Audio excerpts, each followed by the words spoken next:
우리는 어제 예수 그리스도께서 본디오 빌라도에게 고난을 받으셨다라는 것과 관련된 구절을 살펴보았습니다. 이 사실, 그분이 본디오 빌라도에게 고난을 받으셨다라는 것은 예수 그리스도께서 하나님의 저주 아래 있는 우리의 저주, 그가 십자가형을 받으심으로써 나무에 달려 죽임을 당하심으로써 하나님의 저주 아래 있는 우리의 저주를 대신 담당하셨다라는 뜻이기도 하지만 특별히 법에 의한 형벌에 가해짐으로써 그 법 아래서 그 법에 의하여서 형벌 받으심으로써 우리를 법적으로 완전한 사면을 허락하셨다. 그분이 객관적으로 우리에게 하나님의 용서를 가져다 주시고 법적인 사면을 허락하셨다라는 것을 의미한다라고 말씀을 나누었죠. 그리고 또 하나는 그가 본디오 빌라도에게 가셨다. 본디오 빌라도에게 고난을 받으셨다라는 것은 예수 그리스도께서 유대인뿐만 아니라 이방인 땅 끝까지 빌라도와 같은 자에게까지도 가셔서 선한 증언을 하시는 분이다. 그분은 땅 끝까지 하나님의 나라를 증언하시는 분이다라는 것을 우리가 어제 살펴보았습니다. 그래서 빌라도는요, 그날 새벽에 해가 떠오르는 것과 함께 예수께서 사실 그에게 찾아오신 것입니다. 예수가 유대인들에게 끌려온 것이 아니고 예수께서 떠오르는 태양과 함께 빌라도에게 찾아오셨고 그에게 찾아오신 예수 그리스도로 인하여서 빌라도는 아침을 맞이하면서 동시에 하나님 나라에 가까이 서게 되었던 것입니다. 예수 그리스도께서 빌라도에게 찾아오심으로써 그가 하나님 나라에 가까운 곳에 서 있게 되었고 더욱 그는 하나님 나라에 들어갈 수 있는 하나님 나라를 받을 수 있는 기회 앞에 서 있었던 것입니다. 그런데 오늘 본문 말씀 마지막 절은 어떻게 마무리되고 있습니까? 16절을 읽어볼까요? 시작. 이에 예수를 십자가에 못 박도록 그들에게 넘겨주니라. 결국 빌라도는 떠오르는 태양과 함께 자기에게 찾아오신 예수 그리스도와 그의 앞에 가까이 다가온 하나님의 나라, 예수 그리스도도 하나님의 나라도 거절하고 결국은 그것을 받지 않았다, 얻지 못했다라는 것을 우리는 보게 되는 것입니다. 그래서 우리는 오늘 이 본문을 통하여서 우리에게 가까이 다가오신 예수 그리스도, 그리고 우리에게 가까이 다가온 하나님의 나라에 왜 빌라도가 들어가지 못했는지, 왜 결국 그것을 거절해 버렸는지 한 두 가지 정도로 나누어서 살펴보려고 합니다. 그 이유를 살펴볼 때 첫 번째는요. 다른 음성, 다른 말, 그러니까 다른 소리를 선택했기 때문이다라고 우리에게 가르쳐 주고 있습니다. 여러분 지금 오늘 이 빌라도의 입장이 참 재미있는 상황, 특별한 상황 가운데 처해 있다는 것을 보게 돼요. 18장 28절 한번 보실까요? 지금 빌라도가 어떤 상황에 처해 있냐면 그들이 예수를 가야바에게서 관정으로 끌고 가니 새벽이라 새벽에 예수께서 빌라도에게 찾아오셨죠. 그런데 그들이 더럽힘을 받지 아니하고 유월절 잔치를 먹고자 하여 관정에 들어가지 아니하더라. 이 말은 무엇이냐면 지금 절기가 어떤 절기라고요? 유월절 절기란 말입니다. 그런데 지금 빌라도는 이방인이잖아요. 그리고 빌라도가 있는 이방인 그 관정에 들어가면 어떻게 됩니까? 하루 동안 부정해지는 거예요. 그러면 유월절 음식을 먹을 수 있습니까? 없습니까? 자기를 구원한 어린 양 그 유월절 음식을 먹겠다고 아주 가식적이고 외식적으로 예수는 잡아 죽이려고 하면서 그 관정에는 들어가지 않으려고 하는 형식적 정결함을 위해서 그들이 지금 빌라도의 관정에 들어가면 종교적으로 부정해지거든요. 그러니까 관정에 들어가지 않고 밖에 서 있는 거예요. 그리고 그다음 절을 보시면 그러므로 빌라도가 밖으로 나가서 그들에게 말하고 너희가 무슨 일로 이 사람을 고발하느냐? 이 사람이라고 하는 예수 그리스도는 어디에 들어와 있습니까, 지금? 관정 안에 들어와 있어요. 그러니까 지금 빌라도는 밖에 있는 유대인 그리고 안에 있는 예수 그리스도 사이에 끼어 가지고 유대인들에게 말하려고 관정 밖에 나가서 유대인들하고 말하고 그리고 그들의 이야기를 듣고 예수하고 말하려고 관정 안으로 들어와서 예수하고 말하는 예수와 어 예수와 유대인 사이에 끼어 있습니다. 그래서 그것을 통해서 밖에 나가면 유대인들의 음성을 들어야 되고 안에 들어오면 예수의 음성을 들어야 되는 그 사이에 지금 끼어 있다라는 말이고 그래서 빌라도는 지금 두 종류의 음성, 두 음성 사이에 두 말 사이에 끼어 있다라는 것을 보게 되는 거예요. 첫 번째 말은 유대인들의 말입니다. 그런데 이 유대인들의 말의 특징은 첫 번째 무엇이냐면 그 유대인들의 말은 40절을 한번 볼까요? 18장 40절을 보시면 그들이 또 어떻게 했다고 말합니까? 소리 질러 이르되 계속해서 반복되는 것 중에 하나는 19장 6절도 가보시면요. 대제사장들과 아랫 사람들이 예수를 보고 또 뭐라고 말합니까? 소리 질러 이르되 12절도 보시면요. 이러므로 빌라도가 예수를 놓으려고 힘썼으나 유대인들이 또 어떻게 해요? 소리 질러 이르되 마지막 15절만 한 번 더 볼까요? 그들이 또 어떻게 해요? 소리 지르되라고 말해요. 특별히 유대인들의 말의 특징은 밖에서 들려오는 큰 소리라는 것입니다. 유대인들의 말의 첫 번째 특징은 밖에서 들려오는 큰 소리였어요. 그리고요. 지금 계속 제가 반복적으로 그들이 소리 질렀다라는 것이 그냥 단순히 큰 소리만이 아니고 집요하고 아주 강압적으로 계속해서 반복해서 이야기하고 있어요. 빌라도를 계속해서 강압하고 이렇게 계속해서 강요하면서 집요하게 반복하면서 결국 빌라도를 자기의 뜻대로 끌어가려고 하는 집요한 소리, 강압적인 소리, 이것이 바로 유대인들의 소리의 특징인 것이죠. 그리고 이 말의 결정적인 특징은 무엇이냐면 18장 30절만 보시면요. 그들이 이렇게 말합니다. 대답하여 이르되 이 사람이 행악자가 아니었더라면 우리가 당신에게 넘기지 아니하였겠나이다. 의인은 없나니 하나도 없는데 오직 죄 없는 행악하지 않은 유일한 사람을 앞에 두고 이 사람이 행악자였다라고 말하는 소리. 뭐죠? 유대인들의 소리는 거짓말이었습니다. 거짓으로 가득한 소리. 그리고 그 소리를요. 차마 우리는 들을 수 없어요. 19장 15절만 읽어볼까요? 한번 읽어보겠습니다. 시작. 그들이 소리 지르되 없이 하소서 없이 하소서 그를 십자가에 못 박게 하소서. 빌라도가 이르되 내가 너희 왕을 십자가에 못 박으랴? 대제사장들이 대답하되 가이사 외에는 우리에게 왕이 없나이다 하니. 무슨 소리입니까? 도저히 참아 들을 수 없는 참담한 신성 모독, 하나님을 모독하고 하나님 앞에 죄악된 소리를 내고 있는 것. 이것이 바로 유대인들의 말, 유대인들의 음성의 특징입니다. 밖에서 들려오는 큰 소리, 빌라도를 계속해서 강압하고 위협하면서 강요하면서 집요하게 반복하면서 그 빌라도를 자기의 뜻대로 이끌려고 하는 그러한 강압적인 소리, 사단의 소리와 같이 거짓말, 그리고 참담한 그 신성모독과 같은 말, 이것이 바로 유대인들의 말입니다. 그래서 빌라도는 지금 나가면 이러한 음성을 듣게 돼요. 그런데 그 음성을 듣고 또 안으로 들어오면 또 다른 종류의 음성이 들리는데 바로 예수 그리스도의 음성입니다. 근데 그 음성은 어떤 음성입니까? 세미한 소리입니다. 큰 소리가 아니에요. 세미한 소리예요.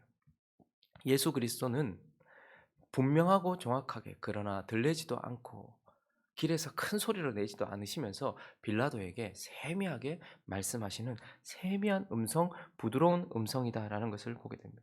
그리고요. 19장 9절을 보시면 빌라도가 다시 관정에 들어가서 자꾸 그런 소리가 밖에서 크게 들리고 집요하게 자꾸 자기를 쪼으면서 들리니까 그가 다시 관정에 들어가서 예수께 말하되 너는 어디로부터냐 하되 예수께서 어떻게 하십니까? 대답하여 주지 아니하시는지. 그럼 예수께서 왜 대답하지 않으셨을까요? 예수는 유대인들의 말처럼 계속 집요하게 자신의 뜻대로 누군가를 끌어가기 위하여서 강압하는 그런 분이 아니십니다. 왜 다시 말씀하지 않으실까요? 이미 빌라도에게 말했잖아요. 내 나라는 여기에 속한 나라도 아니고 나는 하나님의 나라의 왕이다라고 이미 말했단 말입니다. 그래서 그분의 음성은 유대인의 음성처럼 계속해서 내가 그 뜻에 따를 때까지 강압하고 강요하는 그런 음성이 아니라 한 번 선포되면 영원히 변함없는 음성. 다시 말할 필요가 없는 음성, 그리고 우리가 스스로 선택하기를 기다리는 부드러운 음성, 집요하지 않은 영원한 말씀. 여러분, 왕은 한 번 말씀하시면 그것으로 끝인 것입니다. 다시 번복할 필요도 없고 그것이면 충분한 것입니다. 가끔씩 사람들이 이렇게 말해요. 목사님, 하나님의 뜻인지 아닌지 잘 모르겠어요. 하나님이 이렇게 저한테 말씀하신 것 같거든요. 그런데 지금 제가 어떤 상황 속에서 정말 이거 맞아요라고 말하는데 하나님 아무 음성도 안 들려주시는 것 같아요라고 얘기해요. 그러면 그거 정확한 하나님의 음성 맞다고 저는 대답합니다. 왜요? 이미 하나님이 말씀하신 것을 다시 우리에게 말할 필요가 뭐가 있을까요? 그건 우리가 이 상황 속에서 이 음성이 바뀌었으면 좋겠다라고 자꾸 하나님께 묻고 있는 거예요. 빌라도도 자꾸 밖에서 죽여야 된다라고 말하고 십자가에 못 박아야 된다고 말하고 없이 해야 된다라고 말하고 행악자라고 말하니까 근데 예수님 나는 왕이다. 나는 하나님의 아들이다. 이렇게 한번 말씀하셨단 말입니다. 근데 또 다시 빌라도가 와서 말하는 이유는 무엇입니까? 다른 소리를 듣고 싶은 거예요. 하나님이 우리에게 한 번 말씀하시면 보통 보면요. 하나님이 그거 하지 마라 혹은 이거 해라라고 말씀하셨거든요. 그런데 그 상황 딱 됐을 때 기도하면 하나님이 아무 음성 안 들려주시는데요. 이렇게 말해요. 그러면 이미 들린 음성이 있기 때문에 그런 것이라는 걸 기억해야 돼요. 주님은 우리를 강압하지 않습니다. "하지 말라 했잖아." 이렇게 말씀하시는 분이 아니에요. 이미 "아니다."라고 하시면 영원히 아닌 것이고 "맞다." 하시면 영원히 맞는 것이에요. 그래서 더 이상 빌라도에게 말씀하시지 않습니다. 왜요? 그건 빌라도가 미워서도 아니고 빌라도에게 더 이상 숨기시는 것도 아니라 이미 밝히 방금 전에 말했기 때문이라는 거죠. 예수의 음성은 집요하게 우리를 강압하는 음성이 아니고 한 번 선포되면 영원하신 그러한 말씀이다라는 것입니다. 그리고요. 예수의 음성은요. 참이라는 말이에요. 진리라는 말이에요. 사실이라는 말입니다. 이 유대인들의 말은 거짓이었습니다. 참담한 말이었습니다. 그러나 하나님 아들 예수 그리스도의 말씀은 진리고 진실입니다. 그래서 유대인의 말은 결론적으로 사망으로 우리를 인도하는 말이고 예수 그리스도의 말씀은 우리를 생명으로 하나님의 나라로 인도하는 말씀인데 결국 빌라도가 예수 그리스도도 그리고 그분으로부터 시작되는 하나님의 나라도 거절해 버렸던 이유는 그가 아담과 하와가 에덴이라는 하나님의 나라를 창설해 놓고 하나님의 첫 번째 국민이 되어서 하나님의 나라를 이루었을 때 그 나라를 잃어버린 이유가 무엇입니까? 두 종류의 말 사이에 서 있었어요. 사단의 말과 하나님의 말. 근데 그중에서 사단의 말을 선택했기 때문이었던 것처럼 빌라도도 결국 이 아침이 해가 떠오르는 이 밝은 아침에 하나님의 나라가 가까이 오고 그 나라에 들어갈 수 있는 기회 앞에서도 결국 이것을 놓쳐버렸고 이것을 발로 차버린 이유는 그가 유대인들의 말, 유대인들을 통하여 말하고 있는 사단의 말을 선택했기 때문이다라고 우리에게 가르쳐 주고 있습니다. 그리고 두 번째, 오늘 빌라도가 결국은 하나님의 나라를 거절했고 그것을 얻지 못했던 두 번째 이유는 바로 그가 다른 임금, 다른 왕을 선택했기 때문이다라고 우리에게 가르쳐 주고 있어요. 직접적으로 이제 빌라도가 실행에 옮기는 그의 움직임을 가져다 주는 구절이 있습니다. 12절 읽어 주시겠습니까? 12절 시작. 이러함으로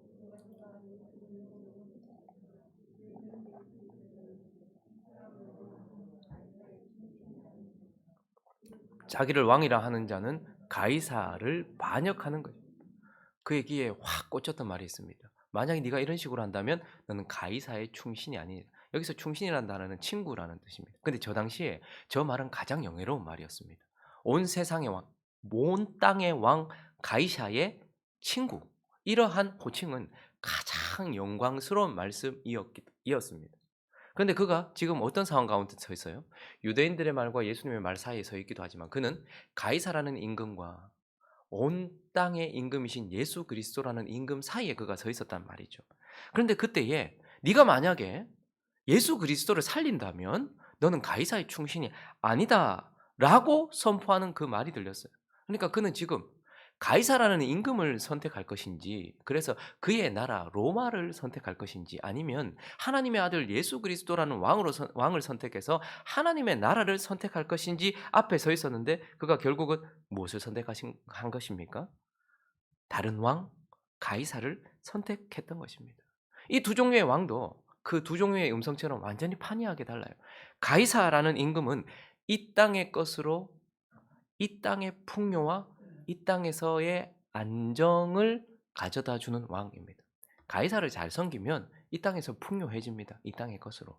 그리고 가이사를 잘 섬기면 이 땅에서 평안과 안정을 얻을 수 있는 왕인 것입니다. 그리고 이 가이사라는 왕은요. 이 말 들었을 때 이 빌라도가 두려웠거든요. 가이사는 두려움으로 자기 자신을 섬기게 하는 왕입니다. '아 내가 이거 잃어버리면 어떡하지?'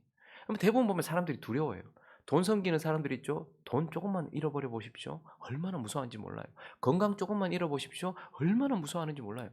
이집트에 있었던 모든 신들이 사실은 여기에도 있습니다.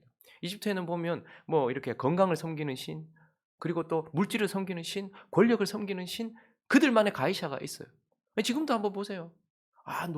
전부 다 두려워해요. '혹시 건강 잃어버리면 어떡할까? 노후에 이거 잘못되면 어떡할까? 돈 좀 잃어버리면 어떡할까? 손해 보면 어떡할까?' 전부 다 그런 가이샤는 두려움으로 자기 자신을 섬기게 한다라는 특징을 가지고 있다는 말입니다. 그리고요. 반드시 가이샤는 사용하고 이용하고 버립니다. 여러분 무당들 중에서도요. 진짜 공부해서 그냥 뭐 명리학이라든지 이런 책 보고 공부해서 무당된 사람도 있지만 진짜 신을 받은 무당도 있거든요. 근데 그 신을 받으면 대단해져요. 정치인들이 막 와서 막 보거든요. 왜냐하면 딜을 맞추고 대부분 맞추거든요. 그러니까 신을 받은 무당들이 있어요. 그러니까 크게 쓰임 받아요. 그런데 그러한 무당들 중에 하나도 끝이 좋았던 무당은 없습니다. 반드시 사단은, 가이샤는 자기의 목적을 위해서 사용하고는 반드시 버려요. 버림받지 않은 가이샤의 충신은 세상에 없었다라는 것을 기억해야 합니다. 자, 그러면 이러한 가이샤라는 왕과 달리 또 다른 왕, 우리의 임금 예수 그리스도는 어떤 분이십니까? 그분은 하늘의 것으로 영적인 풍요와 영적인 안전을 가져다 주시는 분입니다. 가이샤는 땅의 것으로 땅의 풍요와 땅의 안전을 가져다 주지만 우리 주 예수 그리스도는 하늘의 것으로 우리에게 영적인 풍요와 또 영적인 안전을 가져다 주시는 분입니다. 그러면 이 땅에서는요? 이 땅에서는 우리의 필요를 채워 주시는 분입니다.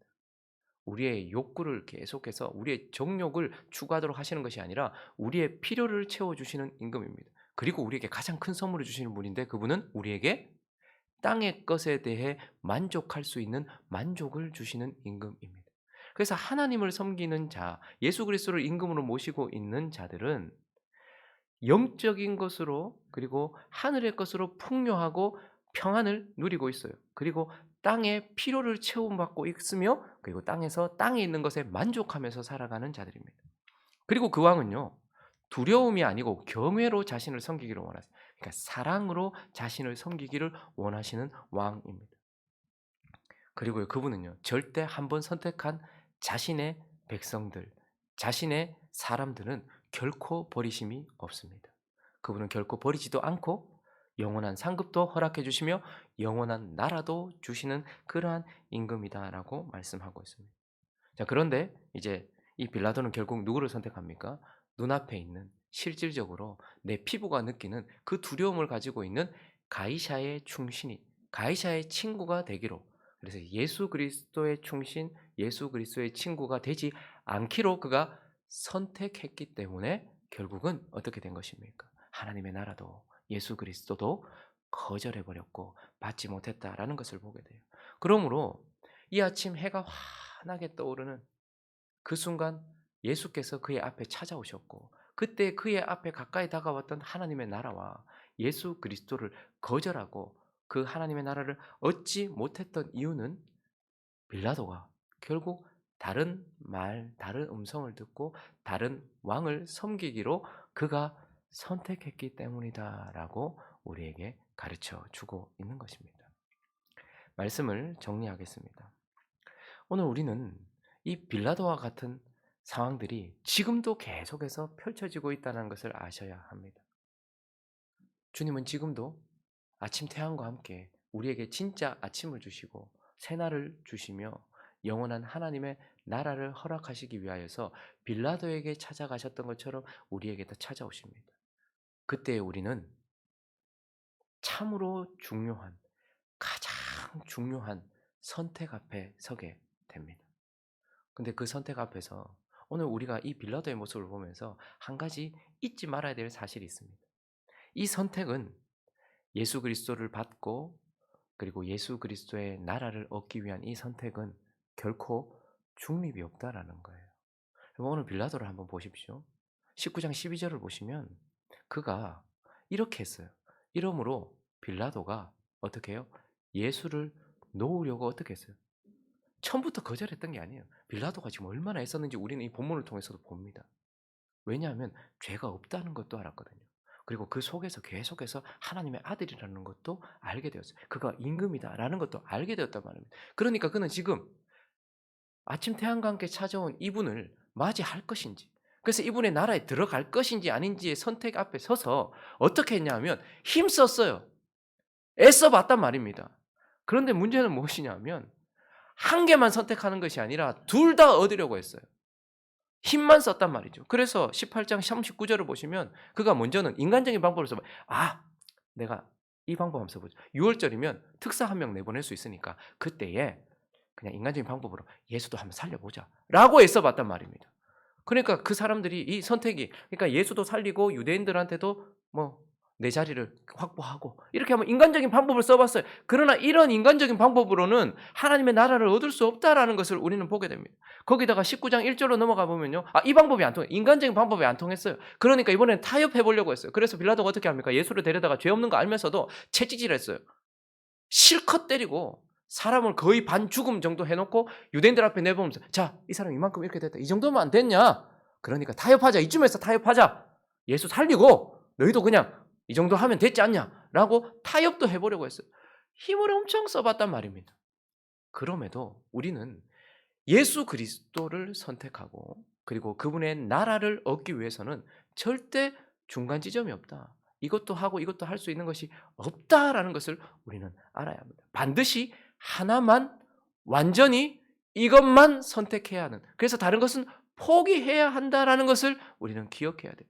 그래서 예수님께서 천국은 마태복음 13장입니다. 한번 가 볼까요? 마태복음 13장 44절부터 46절까지만 보겠습니다. 읽어봅니다. 시작. 천국은 마치 밭에 감추인 보화와 같으니 사람이 이를 발견한 후 숨겨두고 기뻐하며 돌아가서 자기의 소유를 다 팔아 그 밭을 사느니라. 또 천국은 마치 좋은 진주를 구하는 장사와 같으니 극히 값진 진주 하나를 발견하며 가서 자기의 소유를 다 팔아 그 진주를 사느니라. 빌라도는 자기의 자리 그리고 자기의 명예 이러한 것도 얻고 예수 그리스도와 그분의 나라도 얻으려고 힘써봤단 말이에요. 그러니까 대부분의 신앙인들이 이러한 선택 앞에 섰을 때에 예수 그리스도와 그분의 나라를 선택하기 위해 애쓰는 것이 아니라 이것도 얻고 이것도 얻기 위하여 힘쓰고 이것도 얻고 이것도 잃지 않으려고 울고 있는 경우를 봅니다. 그러나 결코 그러한 일은 있을 수 없다.